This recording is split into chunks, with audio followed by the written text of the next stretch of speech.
सीखने की कोशिश में। इतनी छोटी सोच हो गई मुसलमान की, बड़ी छोटी सी, जबकि कुरान बार बार सोच पर, तफक्कुरात पर गौर करता रहा कि अफला ताकिलून, अफला तदब्बरून, अफला ततफक्करून। कुरान ने बार बार किसी वाकया का जिक्र फरमाया, उसके बाद ये फरमाया क्या तुम लोगों को अकल नहीं है, क्या तुम लोग सोचते नहीं, क्या तुम रिसर्च नहीं करते चीज़ों पर कि मेरी तख्लीक पर मैंने कैसा कैसा बनाया। सोच चलाने का अल्लाह ने इंसान को, उम्मत मुस्लिमा को मौका दिया कि सोच चलाए, आगे तक सोचे कि क्या होना है। मगर उम्मत मुस्लिमा छोटी छोटी सोचों में पड़ गई। किसी के पास पैसा है तो वो बच्चे को पढ़ाने थोड़ा मोड़ा पढ़ाएगा, बहुत ज़्यादा नहीं पढ़ाएगा, थोड़ा पढ़ाएगा। जिसके पास है नहीं वो तो मजबूर है। मगर जिसके पास, मुसलमानों में जिसके पास पैसा है वो भी नहीं पढ़ाना चाहता बच्चों को। वो समझता है इतना पैसा है, आगे जिंदगी इसी से गुजर जाएगी। मगर पता नहीं सिर्फ पैसा नहीं, आज उम्मत मुस्लिमा को हिंदुस्तान के अंदर पैसा कोई काम नहीं, जबकि पैसा उम्मत मुस्लिमा के पास हिंदुस्तान में बहुत पैसा है, बहुत पैसा है। कोई पैसे की मुसलमान के पास कमी नहीं है, कुछ लोगों पर नहीं है। मगर मुसलमान का दिल है कि वो कुछ लोगों को भी अपने साथ ले लेता है अपने पैसे में।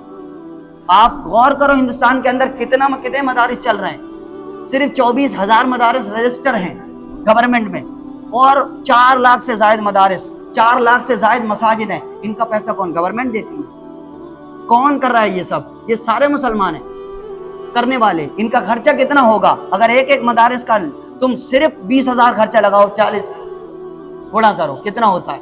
कौन दे रहा है ये? सब मुसलमान। क्या मुसलमान के पास पैसा है मगर सोच नहीं? पैसा है मगर हमारे जो एक्टिविटीज है वो बहुत कमजोर है, बहुत कमजोर। हमारी सोच नीची नीची बनती जा रही है हमेशा, हम किसी चीज में भी नहीं है।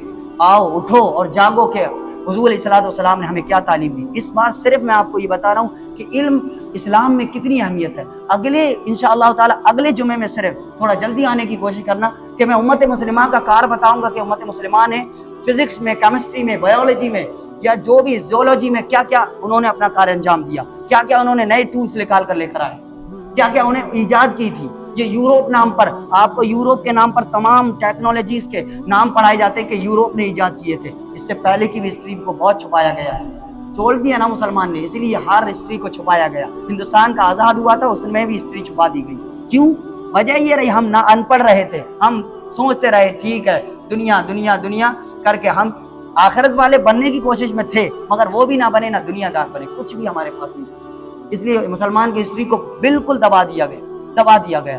कुछ लोग आते हैं पढ़े लिखे, वो कोशिश करते हैं, मगर उम्मत मुस्लिमा उन पर भी तानाज़नी करती, उन पर भी तानाज़नी हो जाती है। अरे ये अपने चक्कर में पड़ा हुआ। आज एक लीडर है हिंदुस्तान के अंदर ओवैसी, तो हर मुद्दे पे बात करेगा, हर मुद्दे पर, फिर भी उसको बी टीम कहा जाता है। क्या कहा जाता है? अभी कुछ लोग इसमें ऐसे होंगे बी टीम कहने वाले, जबकि वो अल्लाह रसूल की बात पर उसको कोई सियासत से कोई मतलब नहीं है, कोई ज्यादा मतलब नहीं। जब भी बात करेगा आपको समझाने की अल्लाह रसूल की बात करेगा, अल्लाह रसूल को सामने हाजिर और नाजर मान करके बात करेगा। ऐसा बंदा हमारे कम्युनिटी में ऐसा कोई नहीं आता। अगर किसी में जाता भी है तो फिर वो पैसे के लालच में पड़ता है। मगर हमने यही बात हुई कि मुसलमान अपने ही कौम के अपने ही सफ़ों में गद्दार मिले तो उम्मत मुस्लिमा बहुत पीछे हुई। फिर हुजूर अलैहिस्सलाम ने जुमा पढ़ा रहे थे, हुजूर जुमा पढ़ाते हुए टाइम सबको खड़ा किया, कहा खड़े हो जाओ, कुछ को बैठा दिया, कहा फरमाया नाम ने लेकर के निकाला, मुनाफिक सबसे निकलो तुम।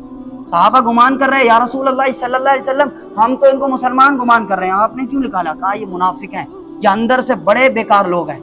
ज़ाहिरी तो इस्लाम दिखाते हैं कि हम मुसलमान हैं, मगर अंदर से हमारी ये गद्दारी करते हैं, हमारे खिलाफ बात करते हैं। हुजूर अलैहिस्सलाम ने सबसे निकाल दिया, कहा निकल जाओ तुम मस्जिद से, तुम्हारा कोई काम नहीं इसमें। हमारे ही कौम के अंदर ऐसी गद्दारी पैदा हो रही है, जबकि ये गद्दारी नहीं, हम अपने दीन से गद्दारी कर रहे हैं, अल्लाह रसूल से गद्दारी कर रहे हैं। अल मुस्लिम अखू मुस्लिम, मुसलमान का भाई है, उसके दर्द को समझो। अगर कोई मुसलमान गरीब है, बच्चे को पढ़ाना चाहता है, तो हमने उसके साथ देना कि बच्चे को पढ़ाओ तुम, हम तुम्हारे साथ हैं।